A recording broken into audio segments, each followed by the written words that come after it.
Hi, welcome to Camp Happy Mel. I'm so glad that you decided to come back for another crafty video. Today we are going to play with the Waffle Flower Postage Collage stencil set. I picked up 2 of these at the end of last year after seeing them all over YouTube. They looked really cool. They looked like they would be a lot of fun. And I found a place that had 2 sets of them on sale, so I picked them up. I didn't get the little stamps that go with them. I just got the stencils and the die set. Because I wanted to try some ideas of my own before I jumped into doing what everybody else is doing. So the sets that I picked up were the original Postage Collage blocks with the coloring stencil, and then also the Christmas collage. We're not going to use the Christmas collage today. Probably later this year we'll use that one. But for today we're just going to use the main background stencil and the coloring blocks, and then I'm going to put a twist on this. I haven't seen anybody else quite do what I'm going to do. Maybe somebody else has done it already, but I haven't come across it yet. So yeah, this is what we're going to do today. Besides the stencils, the other things I'm going to use are Stampin' Up inks, because I do have a light and a dark of each of the colors that I wanted. The paper that I'm using is it's either Nina 80 pound or maybe Hammermill or Accent Opaque. I'm not really sure. They're all pretty much the same, in my opinion. So use what you have as far as your cardstock goes.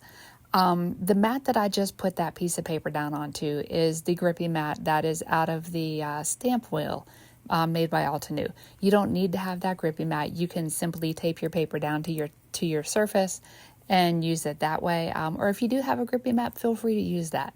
Definitely not required though. So the stencil, this is the coloring stencil, and it does have guides on it for where to position it at on your paper. This one is for an A2 size card. They do make these in other sizes for other cards. So if you're in another country and you don't make A2 cards, or even if you're in the US and you don't make A2 size cards, take a look around, because there are other sizes of these stencils. So we're going to try to get this lined up on here the best that we can. Now I'm just going to make sure that the stencil is pretty secured down on here, because I don't want it to move while I'm ink blending. So my plan for this is, because I have 2 colors of each of the inks, one's a light, one's a dark, I am planning to use the dark colors first, because it's easier to put a lighter color over top of a darker color than it is a darker color over top of a lighter color. I know that doesn't make any sense, but it will once you see what I'm going to do. Because I'm using these stencils in reverse, meaning that I'm doing the details before I'm doing these solid blocks behind each of the areas, that's why I have to do the dark colors first. Because if I were to do the details in the light color, whenever I did the solid blocks of color over top of the details, if I used a dark color for those, it would totally wipe out what I did with the light colors on the details. So I'm kind of doing this in reverse order. Now I have sped this up a little bit. I am just doing basic ink blending. This is single color ink blending with each of my chosen colors. I'm not trying to do shading. I'm not trying to do anything special. I'm simply just laying down the color. The brushes that I'm using are a combination of brushes from Amazon, and there's some Altenew brushes in here. You can use whatever brushes you have. Most brushes all work the same anyways. So yeah, just use whatever you have. You don't need anything special to be able to do what I'm doing here. So we're going to go ahead and finish this up, and then we'll do the reveal to see what we got. Admittedly, one of my most favorite parts about stenciling is when you get to peel back that messy stencil to see what you've created. And there it is. Yeah, I really like how this turned out, and I have so many ideas for other things that could be stenciled into these little blocks, but we'll save those for another video. So this is actually the first stencil that you're supposed to start with. I didn't do this in the right order, but it's okay. It still worked out okay. Now I'm going to stencil through this with the lighter colors. And instead of me talking to you through this whole thing, I'm going to put on some music and speed this up and let you enjoy.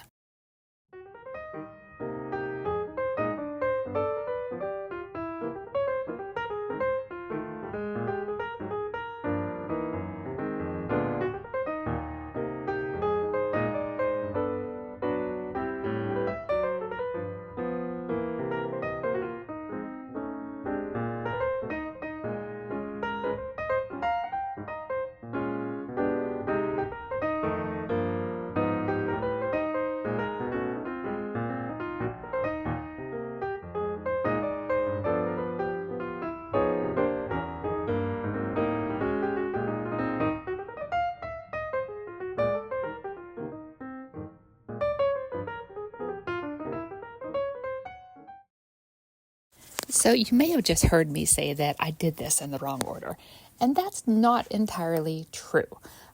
With this stencil set, you can do it in either order. I've done it both ways, where I did either the light color blocks first and then the pattern over top.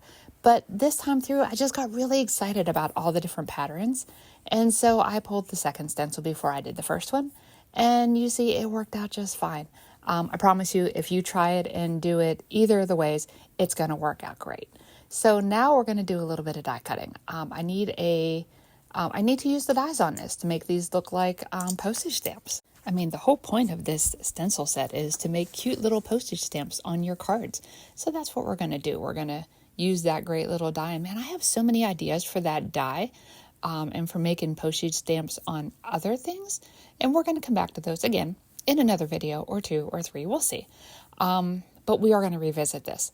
So basically, I'm just going to use some mint tape to secure this down because I don't want it to move at this point. I've got too much time invested in this. We'll just do a quick run through the big shot, and I mean quick. There we go. Okay. So as you can see, this cut really, really nicely. And that frame piece, I'm going to save that. Yeah, I know I should throw it away, but no, we're going to save it because I will use that as a frame on something else. Might as well, right? Why not? So, okay, so this is our piece, and you can see simple ink blending. I'm so excited. So let's get to making the rest of this card. So my card base, again, is an A2 size card. I buy my card bases pre-cut, pre-scored from envelopes.com. Anyways, so looking at this, I realized that this needs to be mounted on something because the white on white just isn't doing it for me. So a couple of weeks ago, I had done a video where we painted with Mother Nature. And to make one of the cards, I cut some panels out of black and yellow and green, I believe. And we ended up using the green piece to make the card. So I have the yellow and the black left over. I save everything, as you probably know by now. And this black panel is the perfect size to fit the postage collage. I couldn't have planned this better if I had tried. I will link to that die down below. I can't remember off the top of my head what it's called right now. Okay, so that bag right there, if you've seen a couple of my other videos that had critters in them, you know about this bag. If you haven't seen those videos, I will link them below. But essentially, my critters, I color a lot with Copic markers. I love critters. They are some of my most favorite stamps. And I have a mess of them, as you can see. And this literally is a mess. My storage system for these was that I had them in a binder with little plastic pages in them that had dividers in them. And I had all of these sorted out and everything looked nice. And it was great to be able to just flip the pages through to figure out what characters I wanted from my cards. And a couple of months ago, I pulled this off of my shelf, the binder, and I promptly dropped it to the floor and outspilt most of the contents, which is what you see here. I have not gone back through and sorted this back out and put them back into the binder because I feel like after that incident, I need a different system for keeping my critters. If you have critter cutouts like this, let me know how you store yours because obviously the binder method doesn't work for me unless I can get plastic pages with the little slots in them that have flaps on them so that things won't fall out because I can't guarantee that I would never drop this again. So let me know how you store your kind of things like this. I do my sentiments the same way and I haven't dropped my sentiments binder, but I did drop this one. So anyways, so I'm just going through all of these critters and I'm trying to find some that I like that I think would make a good birthday scene. This, by the way, is a birthday card for my dad. And I know he'll like it because, you know, he likes cartoons. I guess that's where I get that from. And so I'm just trying to pick out different ones. Now, the critters in here that I'm using are actually from a bunch of different sets. The big rabbits, the big bunnies, are from Lawn Fawn. And the owl is from Hello Bluebird. The little chickies are from Lawn Fawn and Mama Elephant. The miscellaneous things on there, like the cake and the balloons and things, are from those companies as well. When I buy critter stamps, I try to make sure that they're all relatively the same size so that I can mix and match my stamps like I've done here. And I think this is what we're going to go with. I think this is going to look really cute. And this is the part I talked about where I put a spin on this. to do something that I haven't seen other people do.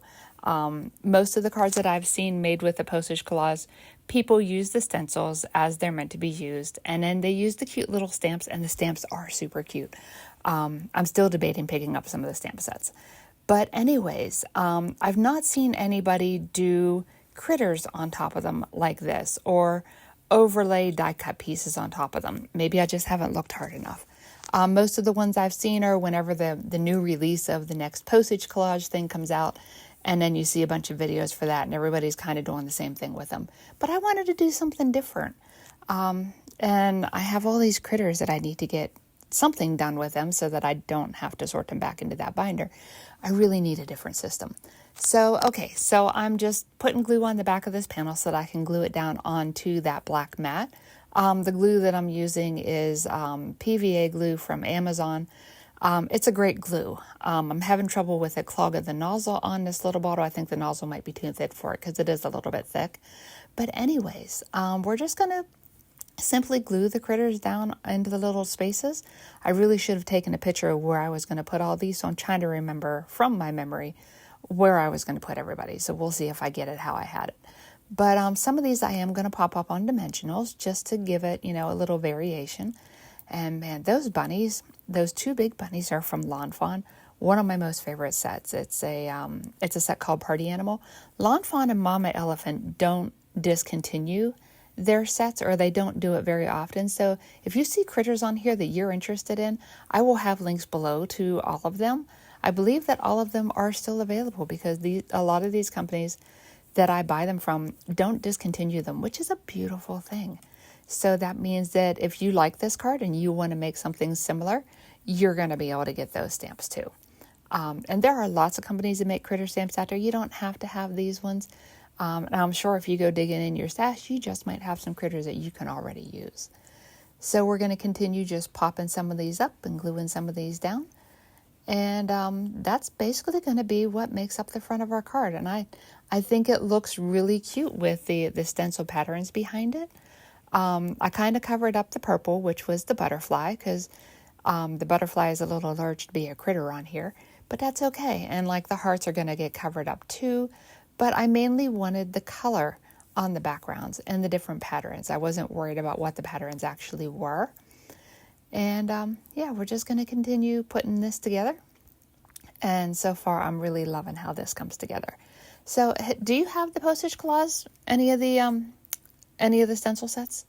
And have you tried putting other things on them, or are you just still using them the way that they were meant to be? I'm kind of looking forward to the Christmas ones because I have some ideas for that one. I'm going to do it the regular way that you're supposed to. And I'm going to do this one the regular way. I'm thinking I might go ahead and pick up some of the little stamps just because they're cute and they're postage, and there's so many other things that they could be used on, like mixed media things.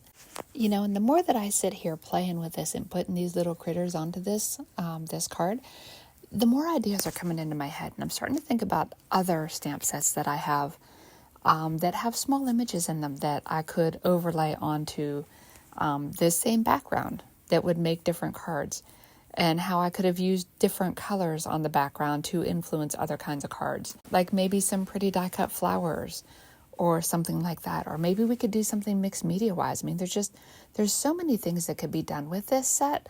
It really is a great idea what Waffle Flower has come up with, and I've started to notice that there's some other companies that are making the postage stamps and stencils and that kind of thing as well. I think Waffle Flower was the first one to do it, and I do believe that they have the most sets of these. So if you're interested, go look on their website. I know there's a ton of different themes, and you don't have to go the route that I went with it. You can just use them as they are meant to be used with their cute little stamps and everything, and they would make beautiful cards. So I decided not to put a cement on the outside, but I will put one on the inside. I wanted the critters to be the focus on the outside over top of the postage stencil collage. Let me know what you think. Do you think this works? Or do you think I should have postage markings on it? It doesn't necessarily have to be postage stamps, but I do like the designs in the background, and I think it makes a cute card. So thank you for sticking around with me today for this one. I hope you enjoyed this, and I look forward to seeing you in more videos where we play with this set.